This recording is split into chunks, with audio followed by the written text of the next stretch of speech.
नमस्कार दोस्तों। तो कैसे हैं आप लोग? आशा करते हैं अच्छे होंगे, स्वस्थ होंगे और मस्त होंगे।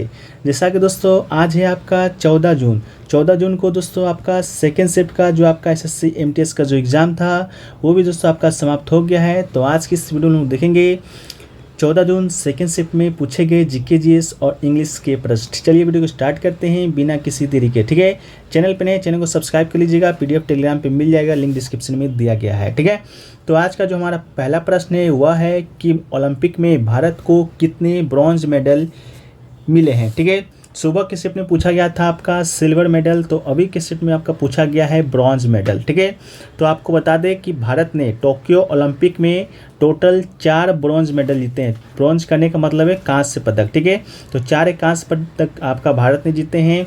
इसके अलावा 2 दोस्तों आपका क्या जीता है, तो 2 आपका सिल्वर मेडल जीते हैं भारत ने और 1 दोस्तों आपका स्वर्ण पदक जीता है। ठीक है, तो भारत ने 1 स्वर्ण, 2 सिल्वर और आपका 4 कांस्य, तो टोटल आपका पदक की बात करेंगे तो भारत ने टोटल आपका 7 पदक अपने नाम किया था टोक्यो ओलंपिक 2020 में, जो कि दोस्तों आपका खेला गया था 2021 में। इस बात को भी आप याद रखिएगा।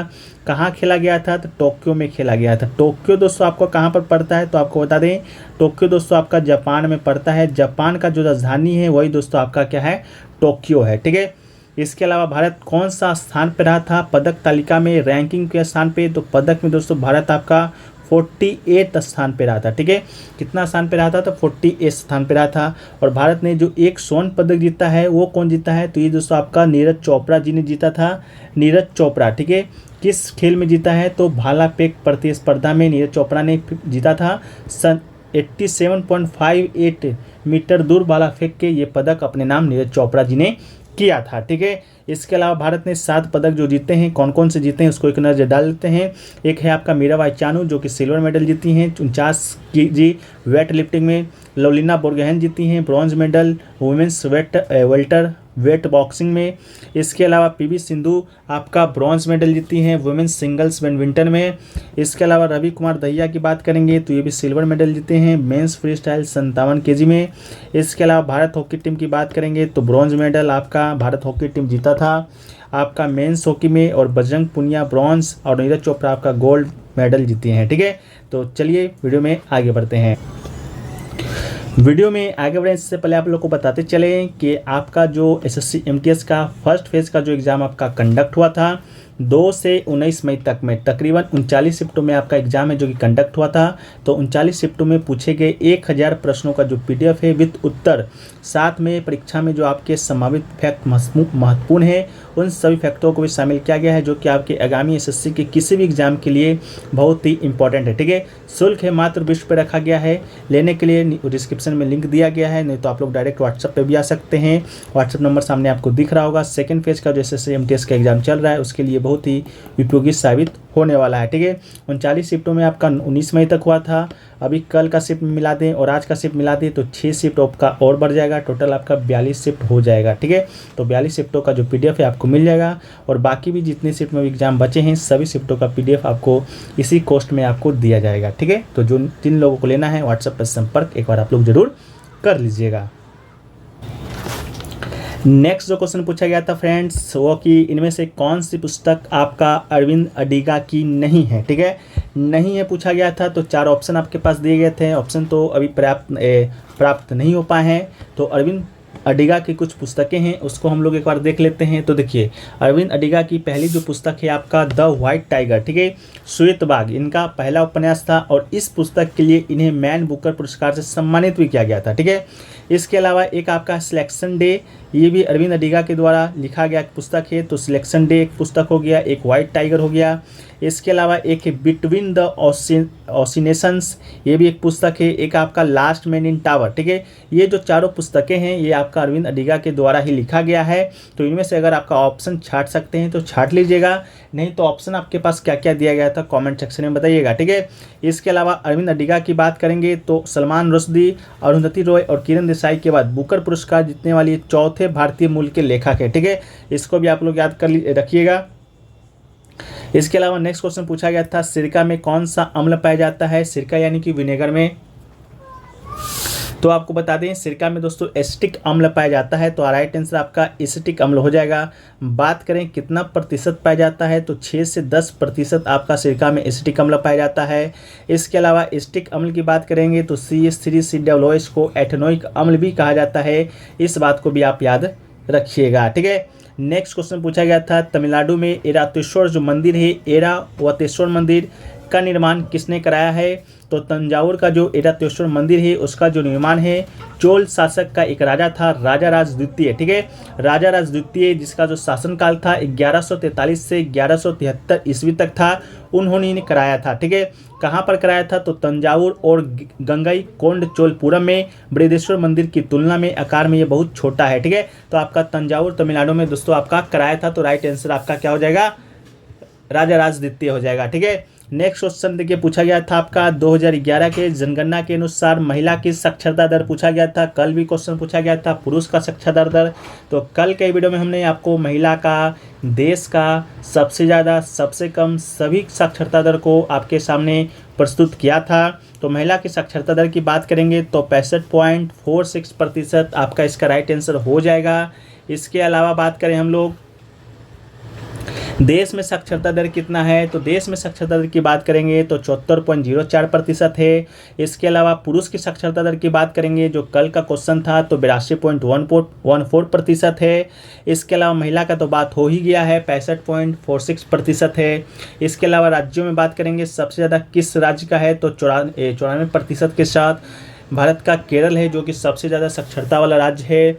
इसके अलावा सबसे अधिक साक्षर समुदाय कौन सा है, तो जैन भारत का सबसे अधिक साक्षर वाला समुदाय है। इसके अलावा सबसे कम साक्षर वाला राज्य कौन सा है, तो सबसे कम साक्षर वाला राज्य आपका बिहार है, इस बात को भी याद रखिएगा। अगला जो क्वेश्चन है किताब उल हिंद पुस्तक के लेखक कौन है, तो किताब उल हिंद जो पुस्तक है वो दोस्तों आपको बता दें अल बरूनी के द्वारा लिखा गया है, तो अल बरूनी इसका राइट आंसर हो जाएगा।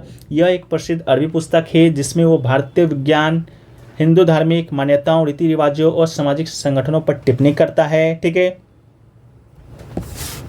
इसके अलावा इब्न बतूता का पुस्तक है कि रेहला, इसको भी याद रख लीजिएगा, बहुत इंपॉर्टेंट पुस्तक है। ठीक है, इसके अलावा बात कर लेते हैं फ्रेंड्स कुछ महत्वपूर्ण पुस्तकें और उसके लेखक के जो कि आपके आगामी किसी भी एग्जाम के लिए बहुत ही इंपॉर्टेंट हो जाता है। तो पहला है अर्थशास्त्र पुस्तक जिसके लेखक कौन है, तो चाणक्य हैं।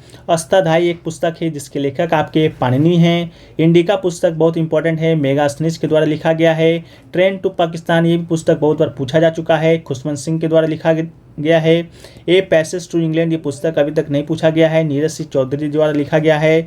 कुंभार संभव जो पुस्तक है आपका कालिदास जी के द्वारा लिखा गया है। एक आपका मेघदूतम है जो कि कालिदास के द्वारा ही लिखा गया है। मालती माधव आपका बहुभूति के द्वारा लिखा गया पुस्तक है। इसके अलावा एक है आपका बम्ब का दर्शन पुस्तक जो कि भगवती चरण भोरा जी के द्वारा लिखा गया है। इसके अलावा एक पुस्तक है एस सटबुलबॉय के पुस्तक के लेखक विक्रम सेठ हैं। एक पुस्तक बहुत ही इंपॉर्टेंट है अभिज्ञान संकुतलम, ये आपका कालिदास जी के द्वारा लिखा गया है। हितोपदेश पुस्तक नारायण पंडित जी के द्वारा। इसके अलावा मुद्रा राक्षस जो पुस्तक है विशाख दत्त के द्वारा, और कामसूत्र जो पुस्तक है वात्स्यायन के द्वारा, एवं राजतरंगिणी जो पुस्तक है कल्हण के द्वारा लिखा गया है। ठीक है, तो ये सभी पुस्तक आपके एग्जाम के लिए बहुत ही इंपॉर्टेंट है।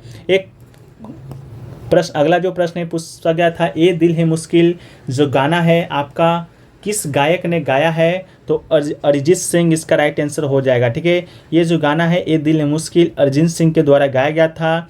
ये दोस्तों आपका 28 अक्टूबर 2016 को दुनिया भर में दिवाली के त्यौहार पर रिलीज किया गया था, आपको मालूम होगा। प्रीतम के द्वारा रचित फिल्म का साउंड ट्रैक एक त्वरित ब्लॉकबस्टर था जो कि इस प्रकार अमिताभ भट्टाचार्य द्वारा लिखे गए गीत और अरिजीत सिंह द्वारा गाए गए गीतों के साथ इसके प्रसार को बढ़ा दिया था। ठीक है, तो अमिताभ भट्टाचार्य गाना के लेखक थे लेकिन गाए थे अरिजीत सिंह। ठीक है, अगला जो क्वेश्चन पूछा गया था कि कृष्णा नदी है जो कि भारत के किस राज्य से होकर बहती है, तो कृष्णा नदी का आपके ऑप्शन में दिया गया था एक ऑप्शन कर्नाटक। ठीक है, जो कि बिल्कुल राइट आंसर था। ठीक है, कृष्णा नदी की बात करते हैं हम लोग तो भारत के 4 राज्यों से होकर बहती है। पहला तो महाराष्ट्र, दूसरा कर्नाटक, तीसरा तेलंगाना, तो आंध्र प्रदेश। ठीक है, इन 4 राज्यों से होकर है जो कि कृष्णा नदी आपका बहती है। ऑप्शन में कर्नाटक दिया गया था, बाकी 3 ऑप्शन दोस्तों आपका ऑड था। ठीक है, इसके अलावा कृष्णा नदी का उद्गम की बात करेंगे तो महाराष्ट्र राज्य में महाबलेश्वर के पास पश्चिमी घाट से होता है।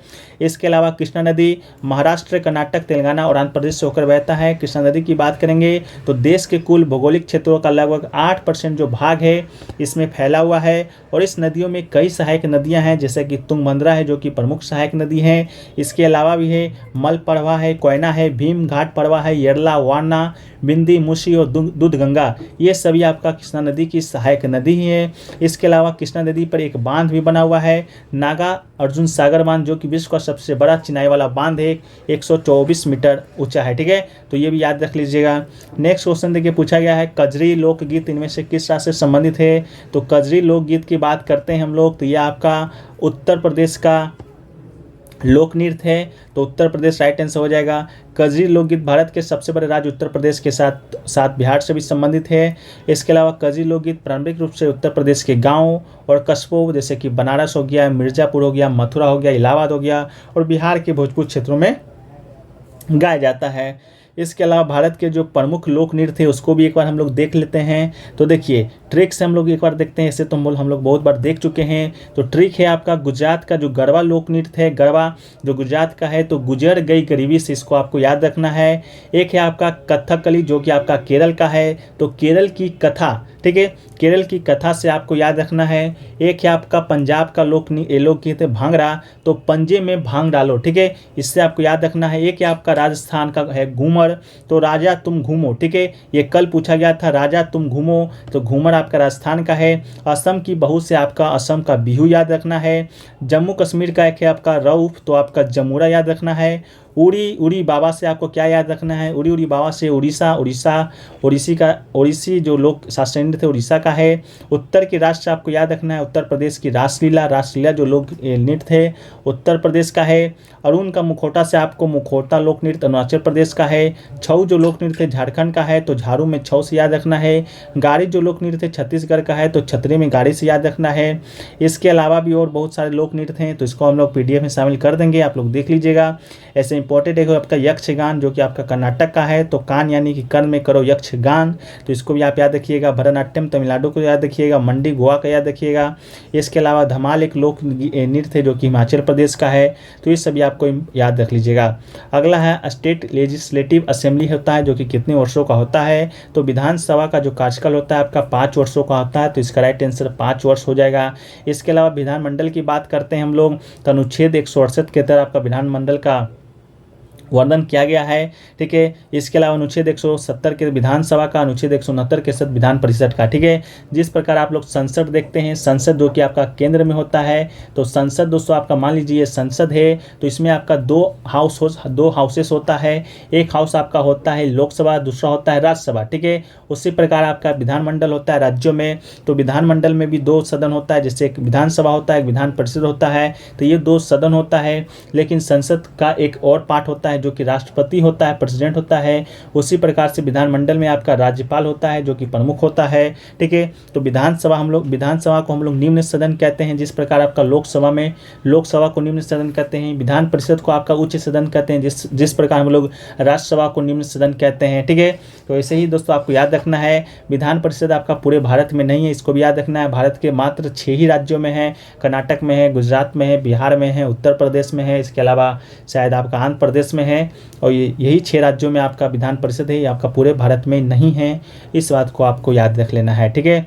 इसके अलावा अगला है रेगुलेटिंग एक्ट किस वर्ष पारित किया गया था? तो 1773 में रेगुलेटिंग एक्ट है जो कि पारित किया गया था, तो राइट आंसर हो जाएगा। रेगुलेटिंग एक्ट 1773 ब्रिटिश संसद के द्वारा ब्रिटिश ईस्ट इंडिया कंपनी के भारतीय क्षेत्रों मुख्यतः बंगाल के विनियमन के लिए कानून पारित किया गया था, ठीक है।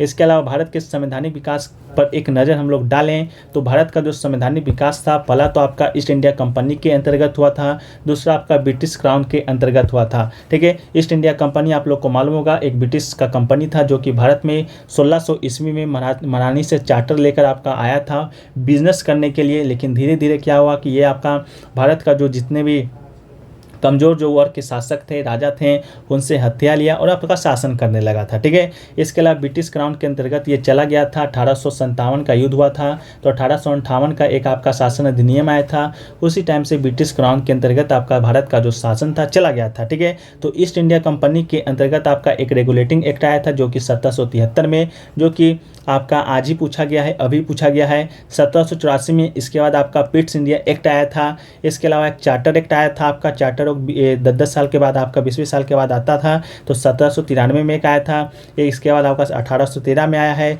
इसके अलावा 1833 में, इसके अलावा 1853 में आया है। ठीक है, तो इन तीनों को याद रखिएगा। इसके अलावा 1853 में लास्ट चार्टर एक्ट आया था। इसके अलावा 1857 का क्रांति होता है। इसका ब्रिटिश जो क्राउन होते हैं अपने हाथ में भारत का शासन ले लेते हैं। तो भारत शासन अधिनियम एक 1858 आता है, फिर 61 आता है, 1892 आता है, 1909, 1999, 1935, 1947। ठीक है, तो ये भारत का शासन अधिनियम आता है। भारत स्वतंत्रता अधिनियम 1947 का था, इसको भी आप याद रखिएगा। ठीक है, चलिए नेक्स्ट क्वेश्चन की ओर बढ़ें। तो नेक्स्ट क्वेश्चन था आपका गांधी इरविन समझौता पर हस्ताक्षर है, जो कि किस वर्ष हुआ था। तो आपको बता दें कि गांधी इरविन समझौता पर 5 मार्च 1931 को महात्मा गांधी और वायसराय था लॉर्ड इरविन के ने हस्ताक्षर किया था। 1931 का राइट आंसर हो जाएगा। इस समझौते में गांधी ब्रिटिश शासन के खिलाफ भारत में सभी ने अवज्ञा आंदोलन को समाप्त करने और दूसरे गोलमेज सम्मेलन में भाग लेने के लिए सहमत हुए थे। ठीक है, अगला जो क्वेश्चन पूछा गया था कि मौर्य समाज का सबसे दक्षिणतम छोर कौन सा है। तो इसका आंसर है, ईमानदारी से कहें तो अभी तक मिल नहीं पाया है। अगर आप लोग को मालूम है कॉमेंट सेक्शन में बता दीजिएगा। ऑप्शन भी नहीं मिल पाया है कि इसको आंसर थोड़ा सा मिलने में आसानी हो। ठीक है, तो आप लोग बताइएगा क्या इसका आंसर हो सकता है। ठीक है, लेकिन देखिए अब बात करें मौर्य समाज का, तो इसका जो आपका राजधानी था पाटलिपुत्रा था, आपको मालूम होगा। इसकी स्थापना 322 ईसा पूर्व में हुआ था, 185 ईसा पूर्व तक चला था। भारत का शक्तिशाली राजवंश था। पूरे 137 वर्ष तक भारत में राज्य किया था। इसका स्थापना चंद्रगुप्त मौर्य ने किया था, उसके मंत्री चाणक्य को दिया जाता है, दोनों को। इसके अलावा ये साम्राज्य पूर्व में मगध राज्य में गंगा नदी के मैदानों, जो कि आज के बिहार बंगाल से शुरू हुआ था। इसकी राजधानी पाटलिपुत्र, जो कि आज के पटना शहर के पास है। ठीक है, एक क्वेश्चन देखिए पूछा गया कि क्रिकेट में जब बॉल है जो कि उड़कर बाउंड्री के पार जाती है तो उसे क्या कहते हैं। तो जब बाउंड्री के पार जाती है तो आपको बता दें ये आपका 6 रन होता है। ठीक है, छक्का होता है। बाउंड्री के और उससे आगे हिट की गई गेंदों को 4 अंक होते हैं। ठीक है, लेकिन ज़मीन को छूती है तब, लेकिन उड़ते उड़ते जाती है तो ये 6 अंक हो जाता है, छक्का हो जाता है। तो आपका राइट आंसर हो जाएगा। ठीक है, इसके अलावा भी और कुछ प्रश्न पूछे गए हैं, उसको भी हम लोग एक बार नज़र देख लेते हैं। एक क्वेश्चन पूछा गया फ्रेंड्स कि मुस्लिम कैलेंडर के अनुसार, ठीक है, मुस्लिम कैलेंडर के अनुसार दोस्तों पहला महीना को क्या कहते हैं, ये क्वेश्चन पूछा गया था। तो इसका जो राइट आंसर दोस्तों आपका हो जाएगा मुहर्रम हो जाएगा। ठीक है, इसको भी एक बार आप लोग सही कर लीजिएगा। इसका राइट आंसर मुहर्रम हो जाएगा। इस्लामिक कैलेंडर के पहले महीने का क्या नाम है, तो आपका मुहर्रम है। मुहर्रम के बाद आपका सफ़र आता है, सफ़र के बाद रबी अल अव्वल आता है। इसके अलावा रबी अल थानी आता है, जमाद अल अव्वल, जमाद अल थानी, रजब, सावन, ये आपका 12 इस्लामी महीनों को कहा जाता है। तो पहला महीना पूछा गया था तो मुहर्रम इसका राइट आंसर आपका हो जाएगा। ठीक है, नेक्स्ट क्वेश्चन पूछा गया था फ्रेंड्स कि वो कौन सी वस्तु होती है जिसे हम लोग आर पार नहीं देखा जा सकता है। ठीक है, तो आर पार नहीं देखा जा सकता है तो वस्तु आपका पारभासी होता है। तो राइट आंसर आपका क्या हो जाएगा, पारभासी हो जाएगा। ऐसी वस्तु को कहते हैं। ठीक है, आर पार तो पारभासी जो वस्तु होता है वो आपका ऐसी वस्तु होता है जो आर पार तो देख सकते हैं लेकिन स्पष्ट नहीं देख सकते हैं, उसे आपका क्या कहते हैं, पारभासी कहते हैं। ठीक है, इसके अलावा आपको बता दें अगला जो क्वेश्चन देखिए पूछा गया है उसको भी एक बार हम लोग देख लें। एक जो क्वेश्चन है फ्रेंड्स आपका आर्टिकल 22 से संबंधित आया था, गिरफ्तारी से संबंधित अनुच्छेद आपका कोई आया था। तो इसका राइट आंसर आपका आर्टिकल 22 था। आर्टिकल जो 22 है आपका किसी व्यक्ति को गिरफ्तारी और नज़रबंदी से सुरक्षा प्रदान करता है। ठीक है, अनुच्छेद 22 एक ऐसा मौलिक अधिकार है जो कि व्यक्तियों के अधिकारों की रक्षा करता है और जिन्हें अपराध के लिए गिरफ्तार किया गया, हिरासत में लिया गया। तो ठीक है, तो गिरफ्तारी से संबंधित जो अनुच्छेद है आपका अनुच्छेद 22, इसका राइट आंसर फ्रेंड्स आपका हो जाएगा। ठीक है, एक क्वेश्चन दोस्तों आपका गुलाबो सपेरा नृत्य से भी आया था कि किस नृत्य से संबंधित है। तो गुलाबो सपेरा जो नृत्य है फ्रेंड्स वो आपका कालबेलिया नृत्य से संबंधित है। ठीक है, तो इसका राइट आंसर आपका कालबेलिया हो जाएगा। लेकिन अगर राज्य पूछा होगा तो आपको बता दें गुलाबो सपेरा नृत्य आपका कालबेलिया से संबंधित है और ये आपका राजस्थान, ठीक है, राजस्थान राज्य से संबंधित ये आपका नृत्य है। ठीक है, तो ये सभी क्वेश्चन आपका आया था। एक क्वेश्चन आपका उर्वरक से संबंधित आया था, कथन दिया गया था और पूछा गया था कि इनमें से कौन सा कथन है उर्वरक से संबंधित आपका गलत है। ठीक है, तो ऑप्शन में बताइएगा आप लोग कमेंट सेक्शन में क्या आया था। बाकी जो इसका जो PDF है हम लोग टेलीग्राम पे सेंड कर देंगे। टेलीग्राम चैनल का लिंक है डिस्क्रिप्शन में दिया गया है। अगर डिस्क्रिप्शन में अगर आप नहीं जाना चाहते हैं तो टेलीग्राम पे जाइएगा, अमन प्रयास GK GS सर्च कीजिएगा और तकरीबन 8200 आपके स्टूडेंट सब्सक्राइब किए हुए हैं, तो आप लोग भी ज्वाइन हो जाइएगा। बाकी डेली जो अपडेट हैं, PDF है, क्यूजेज हैं, आपको वहीं पर सबसे पहले मिलती है। ठीक है, तो चलिए वीडियो को यहीं पर समाप्त करते हैं। वीडियो पसंद आए वीडियो को लाइक कर दीजिए, चैनल पे नए चैनल को सब्सक्राइब कर दीजिए, एक मन हो तो कमेंट भी कर दीजिए। ठीक है, मिलते हैं नेक्स्ट वीडियो में, जब तक के लिए जय हिंद, जय भारत।